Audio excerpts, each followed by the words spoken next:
नमस्कार बच्चों, मैं पायल मुदगल राजस्थान सरकार और वेदांता के CSR इनिशिएटिव ई कक्षा में आपका स्वागत करती हूँ। इसके टेक्निकल पार्टनर हैं मिशन ज्ञान। बच्चों, आज मैं आपको आपकी पाठ्यपुस्तक कृतिका का पहला अध्याय माता का आंचल का दूसरा भाग पढ़ाने जा रही हूँ।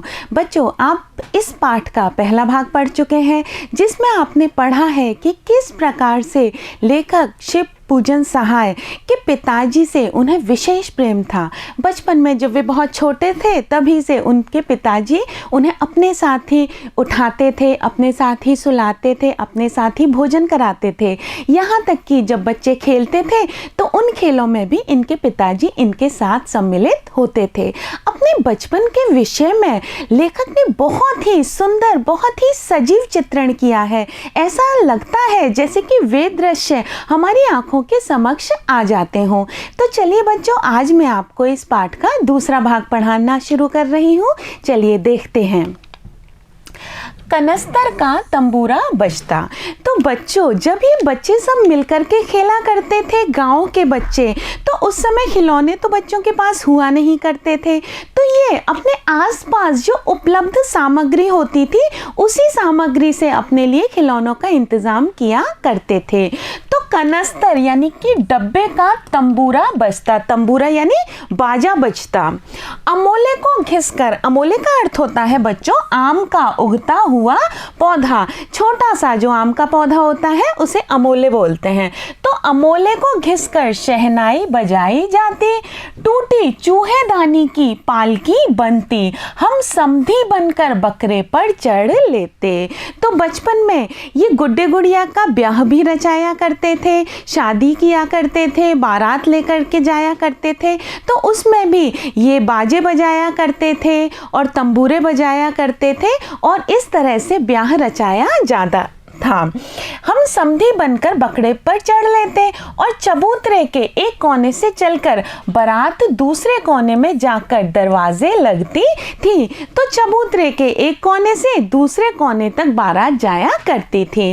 वहाँ काठ की पटरियों से, काठ की पटरी यानी कि लकड़ी की पटरियों से घिरे, गोबर से लिपे, आम और केले की टहनियों से सजाए हुए छोटे आंगन में कुल्हिए का कलसा रखा रहता था। कुल्हिए कहा जाता है बच्चों कुल्हड़। आप जानते हैं ना, जिसमें मिट्टी का बना हुआ एक छोटा गिलास जैसा होता है जिसमें चाय पी जाती है, या फिर बड़ा कुल्हड़ होता है उसमें लोग लस्सी भी पिया करते हैं। तो कुल्हिए का कलसा रखा जाता यानी कि कलश रखा जाता था। वहां पहुंचकर बारात फिर लौट आती थी। बारात वहां जाती थी और वहां से लौट करके आ जाती थी। लौटने के समय खटोली पर यानी कि छोटी सी जो खटिया होती है, छोटा सा जो बिस्तर होता है, उस पर लाल ओहार, ओहार होता है बच्चों पर्दे के लिए डाला हुआ कपड़ा या फिर पर्दा। तो लाल पर्दे डालकर उसमें दुल्हन को चढ़ा लिया जाता था। तो ये शादी के लिए जाते थे, बारात लेकर के जाते थे और लाल पर्दा डाल करके दुल्हन के लिए पालकी बना करके दुल्हन को लेकर के आ जाया करते थे, क्योंकि बच्चों के लिए विवाह का यही मतलब होता था कि बारात जाती है, दूल्हा जाता है और वहाँ से दुल्हन को लेकर के आ जाते हैं। लौट आने पर बाबूजी ज्यों ही ओहार उघाड़ कर यानी कि पर्दे को हटाकर, पर्दा हटाकर दुल्हन का मुख निरखने लगते यानी कि दुल्हन का चेहरा देखने लगते। त्यों ही हम लोग हंसकर भाग जाते। तो उन्हें देख कर के सारे बच्चे शर्मा जाते और हंस कर के भाग जाते। इनके जो पिता थे वे भी इनके खेलों में इनका पूरा साथ दिया करते थे। थोड़ी देर बाद फिर लड़कों की मंडली जुट जाती थी, लेकिन थोड़ी ही देर बाद फिर से लड़के इकट्ठे हो जाते थे, क्योंकि छोटे बच्चों के पास कोई काम तो होता नहीं था। वे स्कूल जाया करते थे और घर आकर के खेला करते थे। किसी किसी दिन जब छुट्टी होती थी तब उन्हें स्कूल भी नहीं जाना पड़ता था, तो पूरा दिन उनका खेलने में ही व्यतीत होता था। इकट्ठा होते ही राय जमती कि खेती की जाए। तो खेल भी अलग अलग तरीके के खेले जाते थे। कभी तो बारात लेकर जाते थे, कभी खेती करते थे, कभी दुकान लगाते थे, कभी कोई और काम करते थे। तो बच्चे जिन कामों को बड़ों को करते हुए देखते हैं वही काम अपने खेलों में भी दोहराते हैं। तो अब इन बच्चों ने सबने मिलकर तय किया कि चलो अब हम खेती करते हैं। तो अब इन्होंने खेती किस प्रकार से की? बस चबूतरे के छोर पर घिरनी गड़ जाती और उसके नीचे की गली कुआं बन जाती थी। तो खेतों के लिए तो सिंचाई की भी ज़रूरत होती है, पानी की ज़रूरत होती है। तो वहीं पर ये एक कुआं बना लेते और वहीं पर कुएं में से पानी निकालने के लिए घिरनी बना लिया करते थे। मूंज की बटी हुई पतली रस्सी में एक चुक्कड़, चुक्कड़ कहते हैं कुल्हड़ को, एक चुक्कड़ बांध गराड़ी पर चढ़ाकर लटका दिया जाता। तो एक ये कुएं में से पानी खींचने की व्यवस्था भी करते, तो एक कुल्हड़ को कुएं में डाल दिया जाता जिससे कि पानी निकाला जाता और दो लड़के बैल बनकर मोट खींचने लग जाते। दो लड़के बैल बनते और वो उस मोट को खींचते। मोट कहते हैं बच्चों सिंचाई के काम में आने के लिए एक चमड़े का बहुत बड़ा ढोल होता है जिसमें कि पानी निकाला जाता है। वह पानी क्योंकि बहुत सारा पानी होता है तो मनुष्यों के बस का तो होता नहीं है, इसलिए वह बैलों से निकलवाया जाता है। तो दो लड़के बैल बनते थे और मोट को खींचने लगते। चबूतरा खेत बनता, जो घर का चबूतरा होता था वही खेत बन जाता। कंकड़ बीज, कंकड़ों को बीज बना लिया जाता था और ठेंगा हल जुआठा, और जो ठेंगा होता था, अंगूठा होता था, उसी को ये अपना हल बना लिया करते थे। यानी कि सारी चीज़ें अपनी कल्पना के अनुसार ये व्यवस्थित कर लेते थे। तो इनके खेल में खिलौने होते थे, पर वे खिलौने कैसे होते थे? जो हमें अपने आसपास के वातावरण में आसानी से उपलब्ध हो जाते हैं, उन्हें बाजार से खरीदने की आवश्यकता नहीं पड़ती थी। बड़ी मेहनत से खेत जोए बोए और पटाए जाते, क्योंकि बच्चों ये तो वो बच्चे भी जानते थे, आप भी जानते हो, मैं भी जानती हूँ कि खेतों में कितना परिश्रम करना पड़ता है। पहले खेतों को जोता जाता है, उसके बाद उसमें बीज डाले जाते हैं, फिर फसल में सिंचाई की जाती है, फिर फसल खड़ी हो जाती है, उसकी देखभाल की जाती है और अंत में फसल को काटा जाता है, साफ किया जाता है। तो बहुत ही परिश्रम के साथ में ये खेतों को जोते थे और बोते थे, यानी कि पूरा परिश्रम किया करते थे। फसल तैयार होते देर ना लगती और कुछ ही समय में फसल तैयार हो जाया करती थी और हम हाथों हाथ फसल काट लेते थे। और ये फसल काटने के लिए कोई भी इंतज़ार नहीं करते थे, हाथों हाथ यानी कि तुरंत ही फसल को काट लिया करते थे। काटते समय गाते थे और जब ये फसल काटा करते थे तो फसल काटते समय भी गीत गाया करते थे। ऊंच नीच में बई कियारी, जो उपजी सो भई हमारी। तो ऊंच नीच में बई कियारी, कियारी कहते हैं क्यारी को। तो कोई क्यारी होती है, उसी में तो कोई भी पौधा लगाया जाता है, तो वे कहते हैं ऊंची नीची जमीन से हमने तो क्यारी बना ली, अब इसमें जो उपजी, जो फसल उपजेगी, जो फसल पैदा होगी, सो भई हमारी, वह तो हमारी ही होगी, यानी कि वह हमारे परिश्रम का फल होगी। बच्चे खेलते खेलते कई तरह के गीत, कई तरह की तुकबंदियां बीच बीच में गाते रहते थे। फसल को एक जगह रखकर उसे पैरों से रौंद डालते थे। अब जो फसल होती थी उसे एक जगह रख देते थे और पैरों से रौंद डालते थे, क्योंकि इन्हें तो वह फसल सिर्फ एक खेल का हिस्सा ही लगती थी। तो इस कारण से कसोरे का सूप बनाकर ओसाते और मिट्टी की दिए के तराजू पर तोलकर राशि तैयार कर देते थे। तो कसोरे यानी कि मिट्टी का छिछला कटोरा, मिट्टी का एक कटोरा होता है, उस कटोरे का सूप बनाकर ओसाते, उसका सूप बना करके उस फसल को साफ करते और बाद में मिट्टी के दिए के तराजू पर तोलकर राशि तैयार कर लेते थे। तो दीपावली पर हम मिट्टी के दिए जलाते हैं, वे दिए इनको उपलब्ध हो जाते थे, उन दियों का ही ये तराजू बना लेते थे और उस तराजू पर तोल करके फसल को बेच देते थे और राशि या रकम तैयार कर लेते थे। तो बच्चों ये सारे वे काम किया करते थे जो अपने घर के बड़ों को करते हुए देखते थे। फसल बोते थे, उसके बाद फसल तैयार हो जाती थी, उसे काटते थे, उसे साफ करते थे और बाद में उस फसल को बेच देते थे। इसी बीच बाबूजी आकर पूछ बैठते थे, इस साल की खेती कैसी रही भोलानाथ। तो इनके पिताजी क्योंकि इनके खेल में बड़ी रुचि रखते थे तो वे देखते थे कि बच्चे खेत का काम कर रहे हैं, किसानी का काम कर रहे हैं, फसल तैयार कर रहे हैं। तो जब इनका पूरा काम हो जाता था, ये फसल को बेचते थे, उस समय बाबूजी आकर क्या पूछते थे, इस साल की फसल कैसी रही भोलानाथ। भोलानाथ इनका नाम था। बस फिर क्या, हम लोग ज्यों का त्यों खेत खलिहान छोड़कर हंसते हुए भाग जाते थे। कैसी मौज की खेती थी। पिताजी के इतना कहते ही ये सब कुछ जैसे का तैसा छोड़ करके भाग जाया था करते थे। कितने मजे की खेती किया करते थे। ऐसे ऐसे नाटक हम लोग बराबर खेला करते थे। तो इस तरह के खेल ये लगातार खेला करते थे, बराबर खेला करते थे। बटोही भी कुछ देर ठिठक कर हम लोगों के तमाशे देख लेते थे। बटोही का अर्थ होता है राहगीर। तो जब ये सारे बच्चे मिलकर खेल रहे होते थे तो रास्ता चलते लोग भी रुक जाते थे और इनके खेल को देखते थे। उन्हें भी इनके खेलों को देखने में बहुत ही आनंद की अनुभूति होती थी। जब कभी हम लोग ददरी के मेले में जाने वाले आदमियों का झुंड देख पाते तब कूद कूद कर चिल्लाने लगते थे। तो वहाँ पर एक स्थान था ददरी, उस स्थान पर मेला लगा करता था और उस मेले में बहुत सारे लोग जाते थे, यानी आदमियों के झुंड जाया करते थे। उन लोगों को मेले में जाते हुए देख करके ये बच्चे जोर जोर से चिल्लाते थे, जोर जोर से गीत गाते थे। इस तरह की गीत था, चलो भैया ददरी सत्तू पिसान की मोटरी, कि चलो भैया सब लोग ददरी चलते हैं, चलो भाई सब लोग ददरी जा रहे हैं। सत्तू पिसान की मोटरी, मोटर में रख करके सत्तू पिसाने के लिए चले जाते हैं। ऐसा करके ये उनके साथ में कुछ मजाक किया करते थे, कुछ खेल खेला करते थे जो लोग ददरी के मेले में जाया करते थे। अगर किसी दूल्हे के आगे आगे जाती हुई ओहारदार पालकी देख पाते तब खूब जोर से चिल्लाने लगते थे। ओहारदार का अर्थ आप जानते हैं बच्चों, ओहार का अर्थ होता है पर्दा। तो पर्दे वाली पालकी अगर इन्हें किसी दूल्हे के साथ जाती हुई दिखती थी, यानी कि कोई बारात लौट करके आ रही होती थी, तो इन्हें बड़ा आनंद आता था और ये बड़े जोर जोर से गीत गाया करते थे।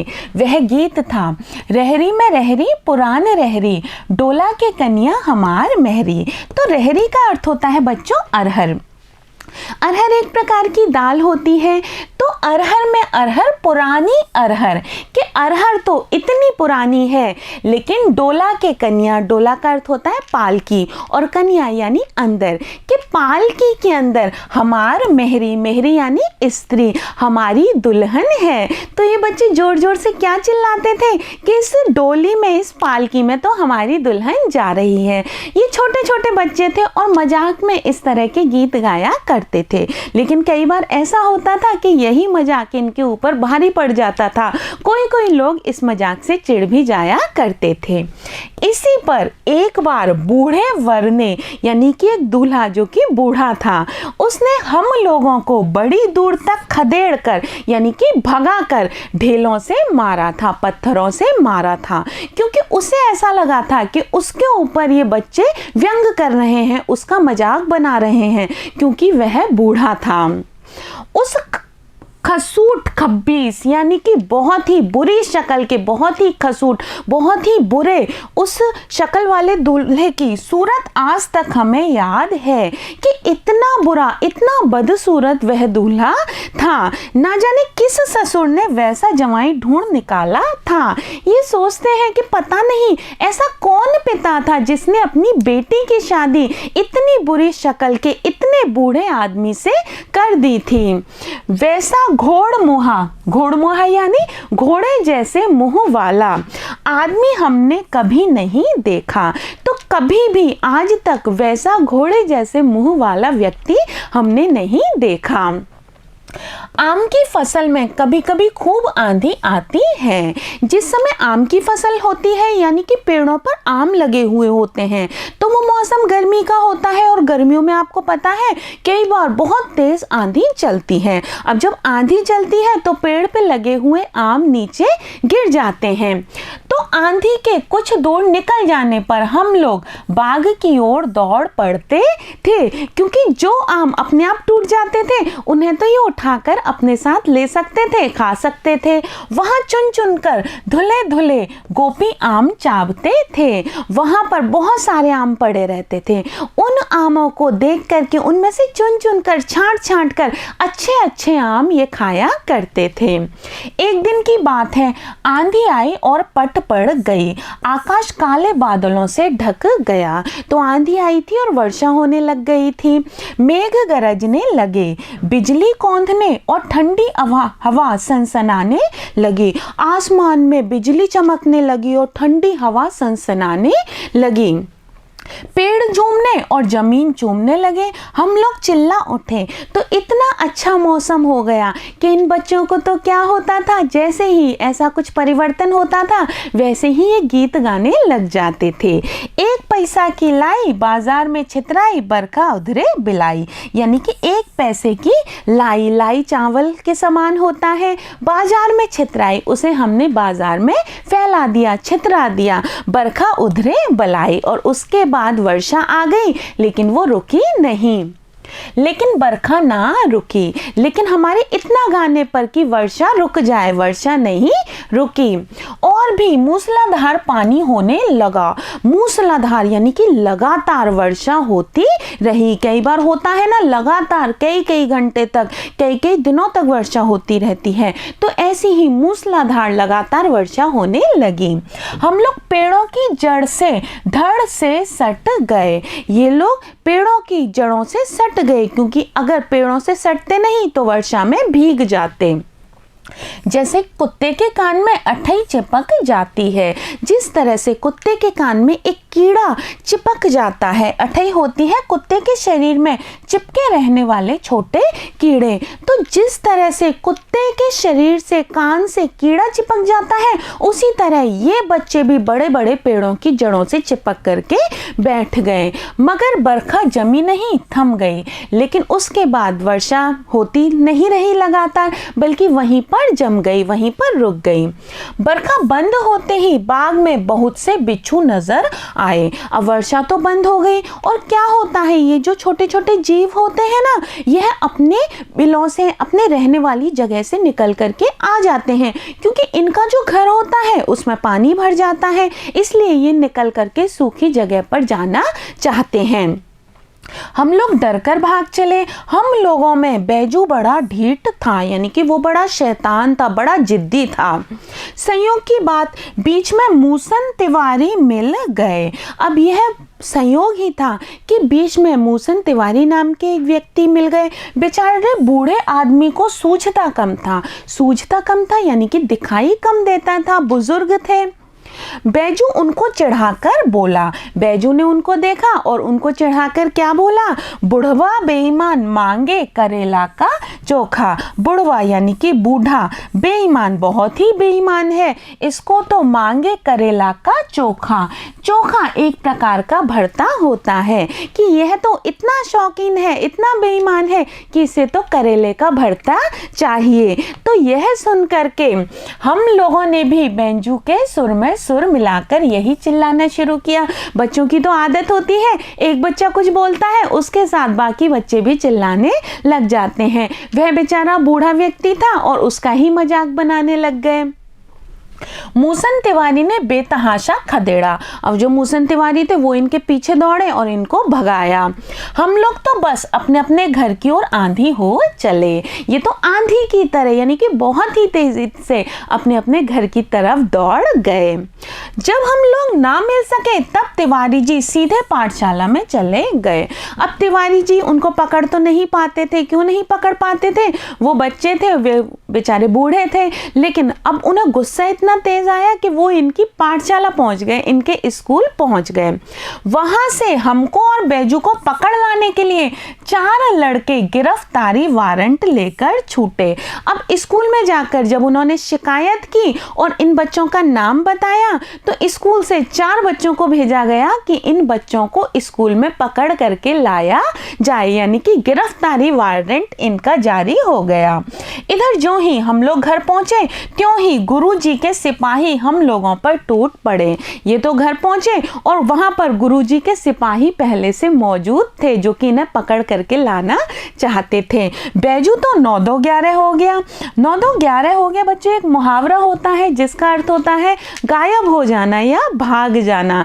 तो बैजू जो सबसे ज्यादा बदमाश था, जिसने कि यह खेल शुरू किया था, वह तो गायब हो गया।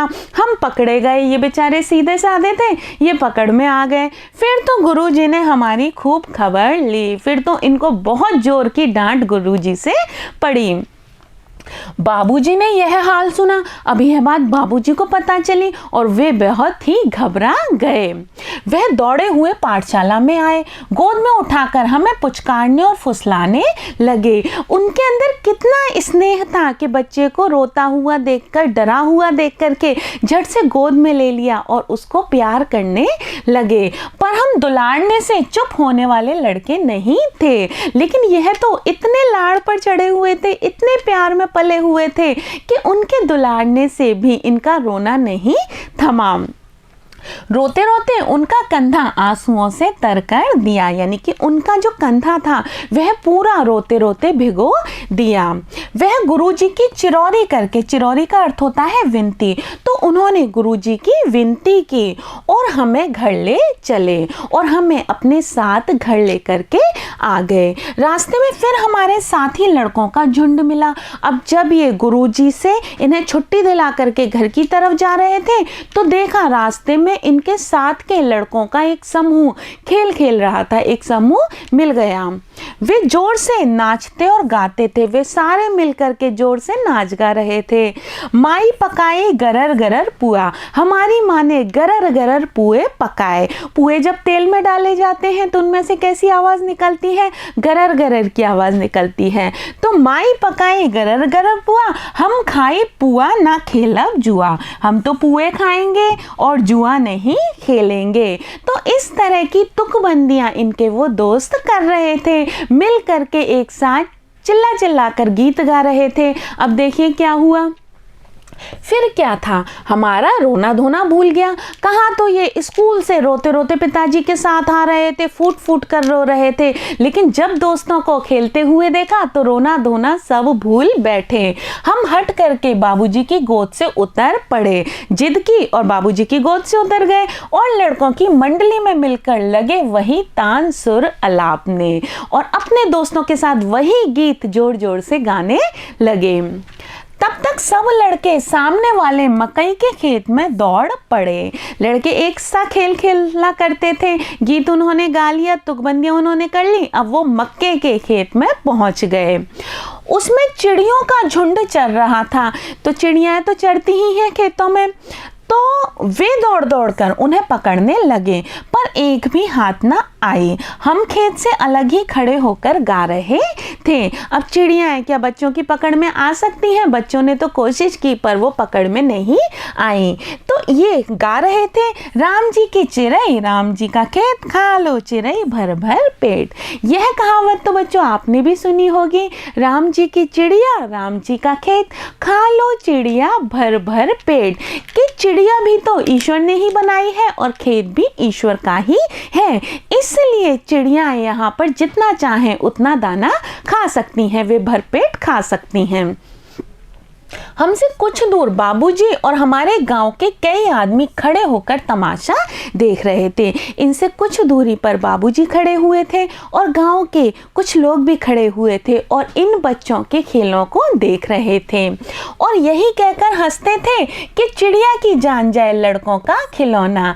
वे कहते थे कि चिड़िया तो अपनी जान से चली जाएगी, लेकिन बच्चों के लिए तो वह एक खिलौना ही रहेगी। यानी बच्चों को इनके जीवन का मरण का कुछ भी एहसास नहीं है।